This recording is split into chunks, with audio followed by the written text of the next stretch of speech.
por causa do pecado elas foram quebradas. E isso gerou consequências como o pecado original. E o pecado original é porque ele originou outros pecados. Ele trouxe outros pecados à vida do homem. E Jesus falou o seguinte: por se multiplicar a iniquidade, o amor de muitos esfriará. A iniquidade é um pecado contínuo, exacerbado, sem esperança de mudança. Então o pecado ele gera a iniquidade, ele é uma transgressão e ele gera a iniquidade. Veja bem, esses atos tornaram os homens em agentes corruptíveis, e somos nós que habitamos em corpos corruptíveis, corpos que declinam para o caminho errado, pensamentos errados, gestos errados, atitudes erradas. Corpo corruptível é um corpo que está envolto ao pecado. Você quer ver um exemplo? É só você dar uma brechinha para o pecado, para ver o que ele faz na sua vida. Derruba e derruba mesmo. Derruba o homem, colocando no estado ainda pior do que ele já era. Então veja muito bem, a imputação do pecado foi algo que Satanás fez. Paulo imputou, o diabo imputou o pecado sobre o homem, sobre Eva. Ela passou para Adão. O pecado foi imputado, foi colocado como uma casca sobre o homem. Então o homem recebeu do diabo essa terrível herança, esse pecado original. Ele gerou também a queda, a maldição, a morte para as coisas de Deus e nascimento para as coisas do mundo. E que o Senhor Deus deu como presente o Éden, a salvação e a unidade com ele, mas o homem desprezou toda a ação de santidade que Deus havia colocado no homem por causa do pecado. Mas é com base nesse pecado original, nesse pecado que leva os homens à morte, à destruição, que nesse mesmo livro o nosso Deus ele apresentou a resposta imediata. No capítulo 3, versículo 15, vai mostrar que Deus deu a resposta. 3, Gênesis 3, capítulo 15. Quem achou pode ler aí. Lê aí, Gênesis 3, 15. Vamos ver o que diz.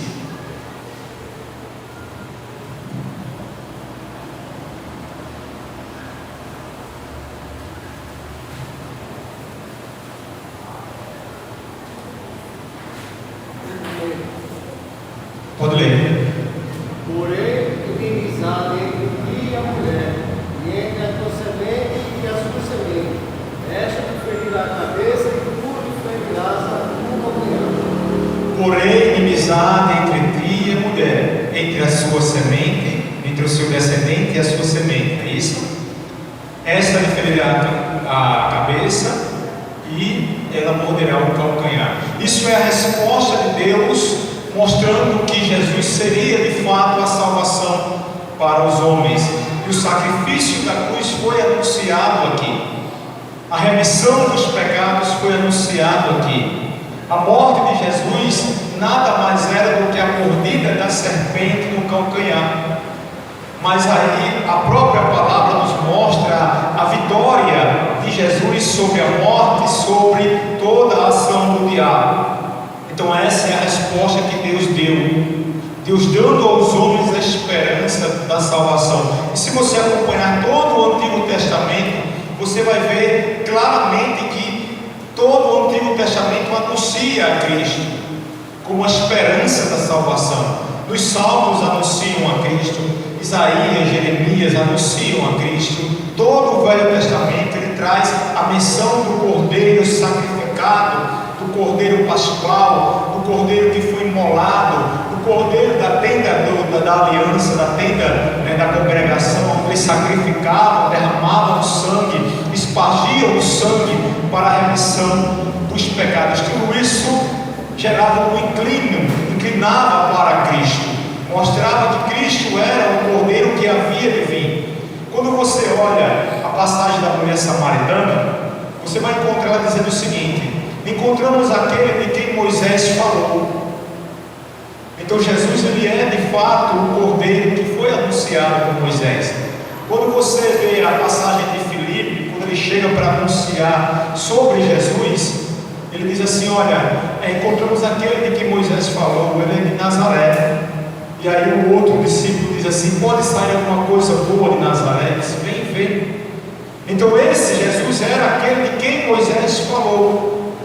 Isso abrange, amados, uma realidade de que todos aqueles que creram nesta promessa da antiga aliança foram salvos. Muita gente pergunta assim: o que vai acontecer? O que aconteceu com aqueles que morreram, mas creram em Deus? Eles foram salvos, creram na promessa, foram salvos.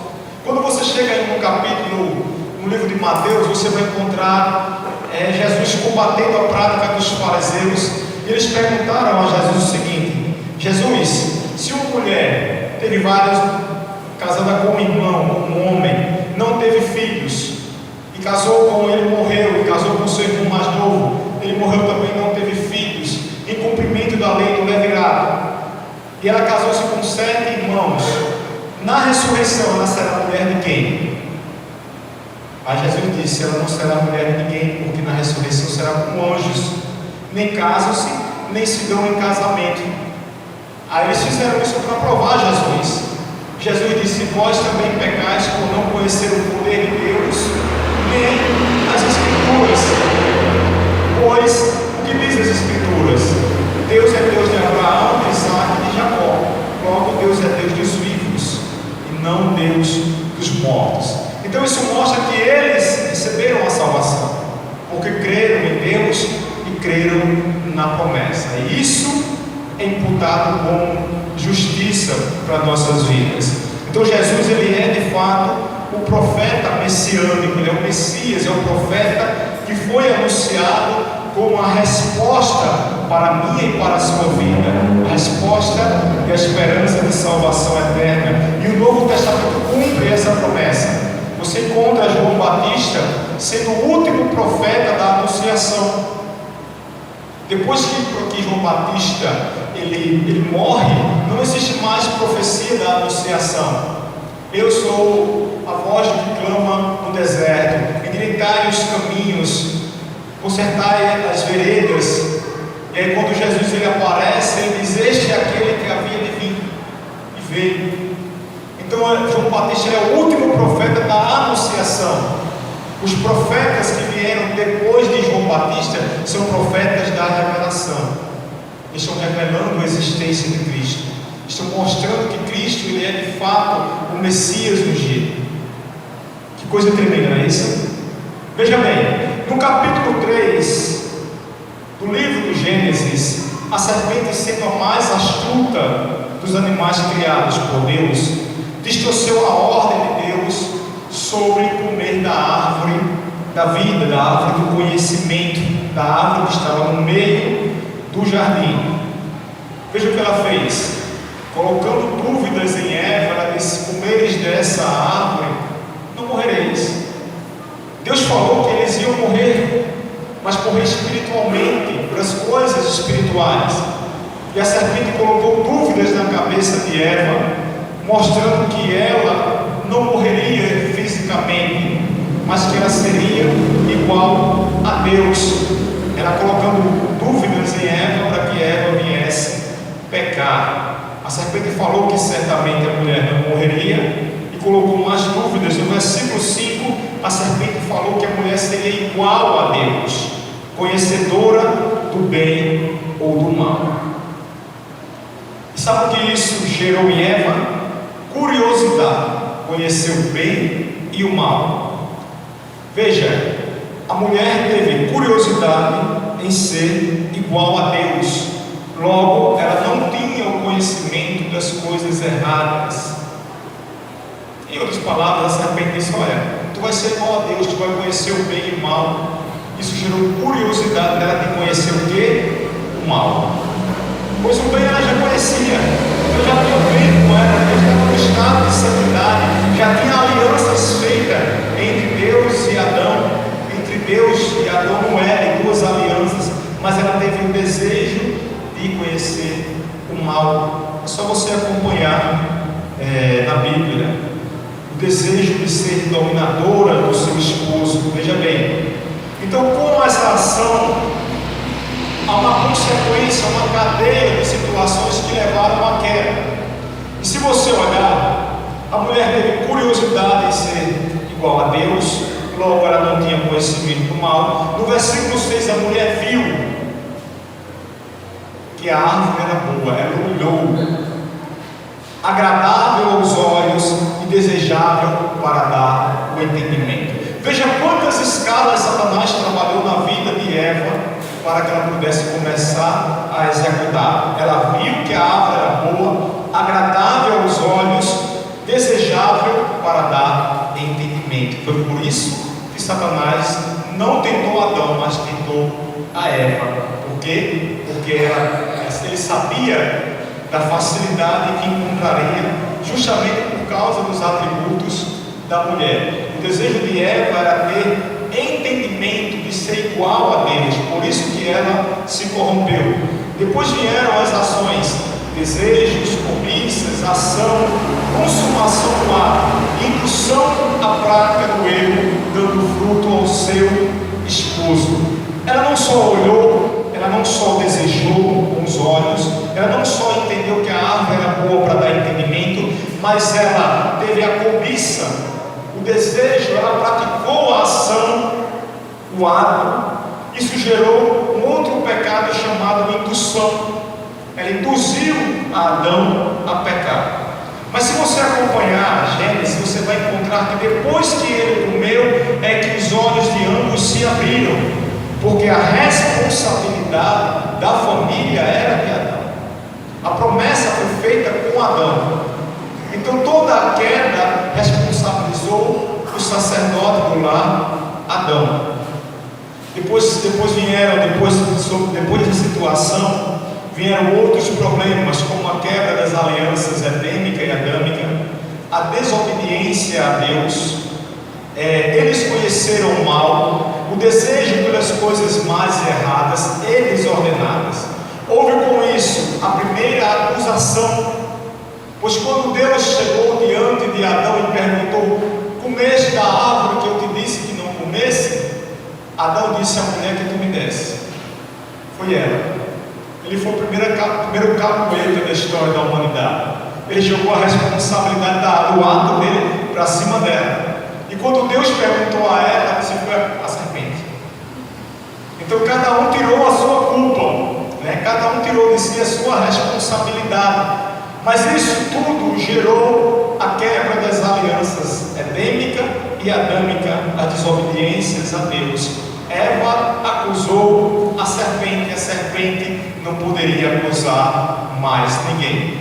Mas veja que depois disso Deus puniu a mulher com a multiplicação das dores do parto. Ela já teria dores de parto, ela já tinha dores, ela já ia ter as dores do parto, mas o texto diz que foi multiplicada as dores do parto, né? Deus multiplicou essas dores de parto. O desejo dela de ser dominadora do seu esposo. E se você acompanhar o texto de Gênesis, vai dizer: e o teu desejo será para o teu marido, mas ele te dominará.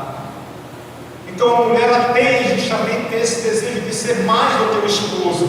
Questiona mais, briga mais, tenta corrigir mais. Isso é um princípio do caráter que foi imputado no Éden por causa do pecado, por causa da quebra da aliança. Mas o homem a dominará, porque ele é a força da família, ele é a coluna de sustentação dentro do lar. Mas veja, Deus multiplicou as dores e Deus falou que o desejo da mulher seria contra o seu marido, a mulher dominadora. E aí o conceito feminista criado por Beth Friedan lá nos Estados Unidos coloca a mulher numa busca ferrenha pela igualdade entre a mulher e o homem, não só no mercado de trabalho, mas também em todo o projeto social. A mulher hoje ela quer ter o mesmo valor, a mesma qualidade, o mesmo nível social do homem, e para isso há o esquecimento de que o homem a dominará. né? Isso aí é uma coisa que quebra parte da aliança. Ela deseja ser dominadora. Por outro lado, amados, o esposo, o homem, passou a viver do suor da terra, e a terra não daria o melhor. A terra não lhe dava o melhor, era a terra perfeita. Mas agora, por causa do pecado, o homem soa mais, trabalha mais, o sacrifício é maior para trazer o pão para casa. Então a terra passou a não dar o melhor. Todos sofreram destituição da glória de Deus. A terra foi amaldiçoada, e tudo foi amaldiçoado. Vieram os espinhos, os cardos e os abrolhos. Adão foi expulso com Eva do Éden, foi colocado 2 querubins para que não comesse da árvore da vida eterna. Então foi uma escala de sofrimento terrível a queda do homem. Você já parou para olhar toda essa terra? A gente vai para a praia, a gente chega nos locais, diz que paisagem linda, mas foi amaldiçoada. Que lugar tremendo, que peixe grande que pescamos, mas foi amaldiçoado. Ainda não é o melhor, porque toda a terra foi amaldiçoada, os animais foram amaldiçoados, né? Tudo foi amaldiçoado neste mundo. A serpente foi anunciada a condenação, e com a condenação da serpente vem a vitória de Cristo sobre o diabo, sobre o pecado, o sacrifício da cruz para a salvação de todos os que creem em Jesus. Em seguida veio o primeiro homicídio por causa do pecado. Caim matou seu irmão Abel. E lá na frente você vai encontrar nos evangelhos, nas epístolas, dizendo que Abel era o justo. Abel, o justo. Então Deus reconhecia a justiça que estava imputada sobre Abel. Porém, Caim era um homem mau, diabólico, cheio de ações terríveis. Veio o primeiro homicídio com isso aí. Não só o primeiro homicídio, veio também o primeiro adultério, a primeira poligamia. O pecado de Adão originou inúmeros outros pecados. Adão era um homem perfeito, criado por Deus, mas que tornou-se homem imperfeito. Você entendeu o tamanho da gravidade do que é o pecado? Então foi por causa disso aqui que foi criado o conceito da teologia sistemática, para que nós possamos compreender o retorno de volta a Cristo. E quando eu digo assim, você tem Cristo, as pessoas dizem, eu tenho Cristo. Mas só que a gente esquece uma passagem que foi dita: se verdadeiramente o Filho do Homem lhe alcançar, verdadeiramente sereis livre. Isso aí abrange uma série de fatores, uma série de situações do qual os homens ainda não compreenderam. Os homens acham que estar na igreja e fazer a obra é sinal de salvação. Isso não é sinal de salvação. Sinal de salvação é o que Deus fez na minha vida, é o que Deus está fazendo, não o que eu faço para aparecer diante de Deus e dos homens.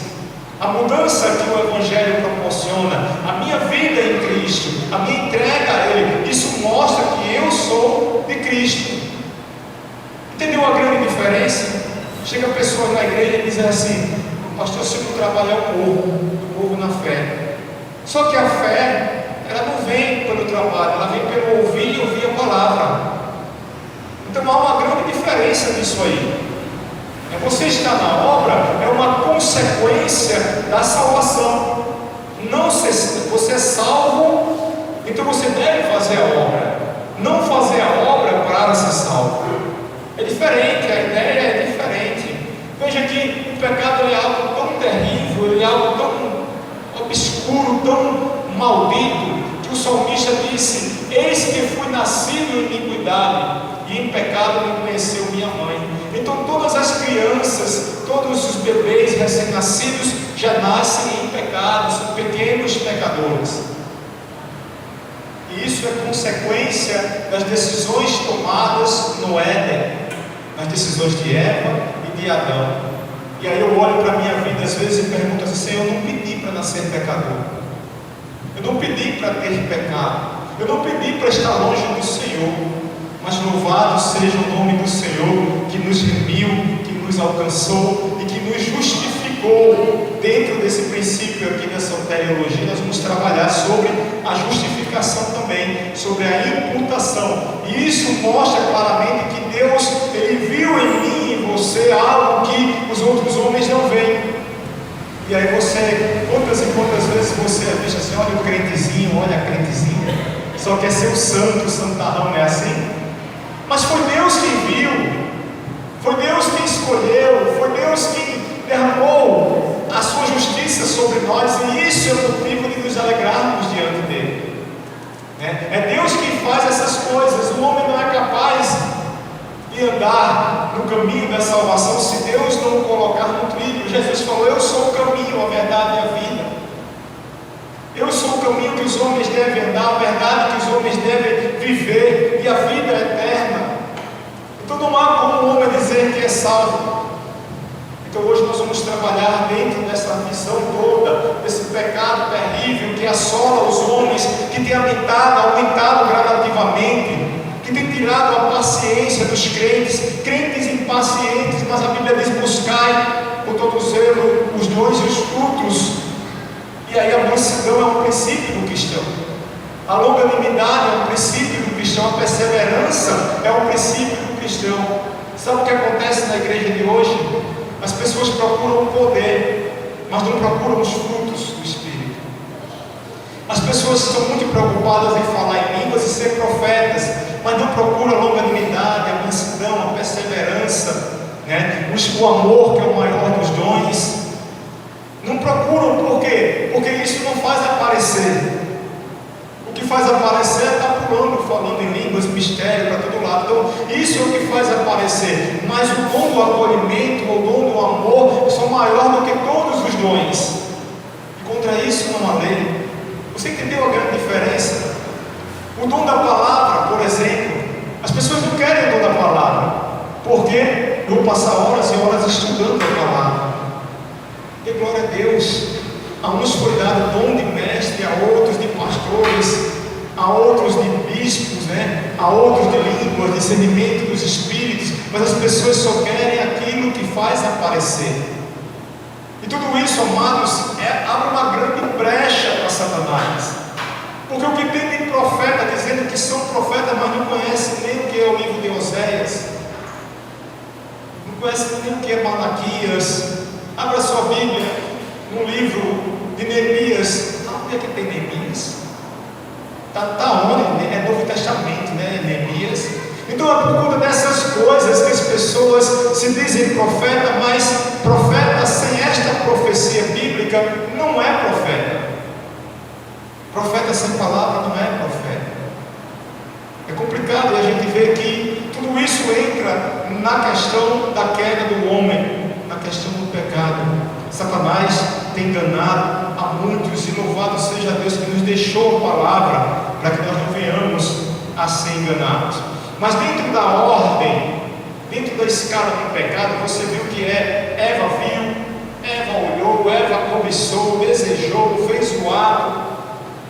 Houve as consequências, a queda, as consequências do pecado. Ela imputou, ela induziu Adão a pecar também. Eles viram que estavam nus, se esconderam. Houve uma queda de situações, uma escala de situações. O pecado originou-se cada vez mais e mais. Então você vê que da mesma forma que Deus trabalha para a salvação em escalas, Satanás também trabalha por escalas. Você vê que no livro de Jó, no capítulo 1, ele cometeu 2 latrocínios. Jó capítulo 1, ele cometeu 2 latrocínios. Veio o fogo do céu, desceu, eles disseram que era um fogo de Deus, e matou ali o pessoal e roubaram o gado. Depois veio um vento oriental, deu sobre as paredes e matou os filhos de Jó. Depois são 2 catástrofes da natureza, e foi um latrocínio, vieram homens e roubaram por 2 vezes os animais de Jó. E Jó ficou pobre. Então ele trabalha por escalas. Ele trabalhou na vida de Eva por escalas, de forma que a salvação, ela também é formada por escalas. Não existe uma ordem de escalas.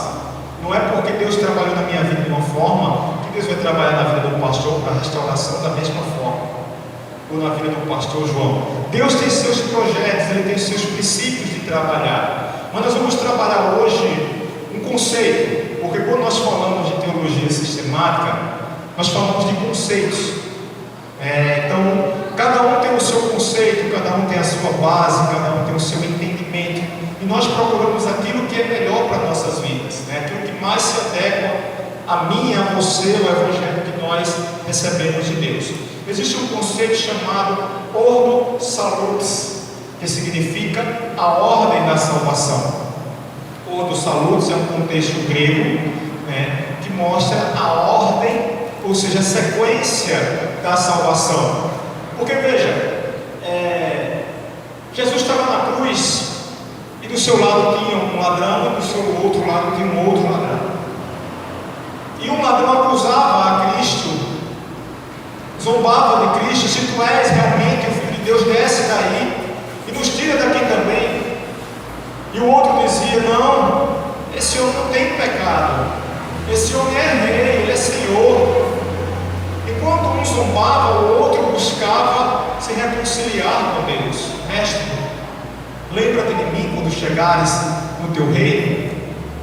Então você vê que a escala de Jesus, ela foi movida da seguinte forma: o homem viu Jesus, o homem reconheceu ele como Senhor, creu nele, e Jesus disse: ainda hoje tu estarás comigo no paraíso. Mas aquele estado ali era um estado de 3 crucifixão ou crucifixões. Os 3 estavam crucifixados no madeiro, os 3 eram vistos como malditos. Jesus estava igual àqueles homens ali, aqueles malfeitores. Mas é naquele cenário de crucifixão que Jesus salvou um e o outro foi condenado. Você entendeu a escala da salvação? Ele olhou Jesus, ele creu em Jesus, ele pediu para estar com Jesus no reino eterno, e Jesus disse: ainda hoje tu estarás comigo no paraíso. E o outro, a decadência foi gradativa. Jesus deu a mínima para ele. Jesus sabia que aquele ali era uma pessoa que não queria reconhecê-lo como um Senhor e Salvador. Então a ordem da salvação, o Ordo Salutis, ele compreende que a salvação é a ordem inicial de Cristo. Cristo tem um projeto, ele tem um princípio. Esse princípio de Cristo chama-se a salvação dos homens, a salvação daqueles que creem, daqueles que se entregam a Ele. Esse é o princípio da vida de Cristo sobre a terra: salvar os homens. O que ele passou na cruz é uma consequência. O evangelho que ele pregou era para a conscientização dos homens, para que os homens pudessem compreender que ele de fato era o profeta messiânico. Mas o projeto de Deus para Jesus era salvar os homens. João 3,16: porque Deus amou o mundo de tal maneira que deu o seu único Filho, para todo aquele que nele crê não pereça, mas tenha vida eterna. Então é essa ordem dada por Deus que coloca Jesus no estado de um Salvador, aquele que redime dos pecados, aquele que perdoa pecados. Você vai encontrar Jesus na condição de vivo, de homem, salvando os homens do pecado. Vai, os teus pecados estão perdoados. Levanta, toma teu leito e anda, mas os teus pecados estão perdoados. Então ele é de fato o Cordeiro Pascual, o Cordeiro de Deus que veio tirar o pecado do mundo. Então veja bem, a ordem da salvação compreende que a salvação é a ordem inicial de Cristo concretizada no coração dos homens. E quando nós falamos que somos pecadores, inflamamos o pecado em nós, dizemos que nós temos pecados e que não somos dignos da glória de Deus, mas que Ele, pela sua misericórdia, viu em nós espaço e nos escolheu antes da fundação do tempo e plantou em nós a justiça de Cristo e nos salvou. É porque Jesus foi colocado no nosso coração. Ele foi colocado, e essa colocação ela nos constrange a cada dia. Sabe por quê? Porque quando nós olhamos para a nossa vida e olhamos para Cristo, nós entendemos que Ele é santo, que nós somos pecadores, mas que Ele levou o meu pecado, e que Ele tomou sobre si as minhas dores, as minhas transgressões estavam sobre Ele, o castigo que nos traz a paz, Ele levou sobre si. E quando nós vamos falar sobre imputabilidade, nós vamos mostrar isso de uma forma bem interessante, né? Então veja, Deus é o propulsor da salvação. Esse é o primeiro conceito que nós precisamos compreender da vinda de Jesus. O outro conceito é a ênfase que não recai sobre o homem depois que recebeu a graça de Deus, que ele é salvo por si só. O homem não é salvo por si só, ainda que ele tenha recebido a graça de Deus. Porque se ele recebeu a graça de Deus, não é porque ele merecia, é porque Deus é misericordioso. Recebemos a graça de Deus, que é um favor imerecido, não merecemos isso. Então jamais o homem pode chegar e dizer assim: eu sou salvo por mim mesmo, a graça me alcançou e eu me salvei. Não, de forma alguma. O favor imerecido de Deus nos alcançou, e isso aumenta ainda mais a nossa condição de reverência diante do Senhor. Eu estava perdido e fui achado, estava morto e Ele me fez reviver. Então é esse o projeto que nós devemos olhar para a condição de Jesus em nossas vidas. O exemplo do homem perfeito, por excelência, que não tinha pecado, mas que para me salvar, Ele levou o meu pecado. Você já imaginou que coisa tremenda? E vamos ser mais além. Tem uma cruz aqui atrás. Jesus não está aqui. Mas digamos que nós estivéssemos na Via Cruz e víssemos Jesus crucificado ali, e estivéssemos olhando, nós poderíamos dizer o quê? Não era para Ele, era para mim. Ele não merecia, quem merecia era eu. O meu pecado agora está sobre Ele. Ele vai morrer, vai derramar o sangue por mim. Então toda a honra, toda a glória sejam dadas a Ele, não a mim. Entendeu a grande diferença? Aí quando nós olhamos para a cruz vazia, nós entendemos que Ele venceu a maldição, Ele venceu a morte e o pecado, Ele tirou de mim o pecado e colocou sobre Ele mesmo. Ele colocou em mim a justiça que outrora eu não tinha, para me salvar e para me remir, para que eu tivesse o direito de se achegar diante de Deus Pai, como disse o apóstolo Paulo, sem mácula.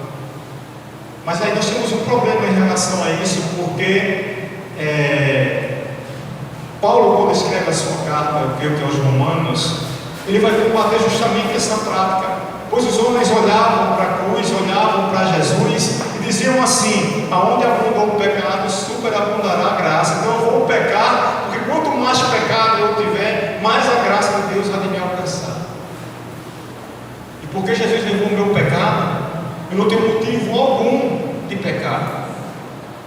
Eu não tenho motivo nenhum para pecar. Eu não tenho desejo nenhum de pecar. E o apóstolo Paulo reconhecia isso quando ele disse: aquilo que eu não queria fazer, eu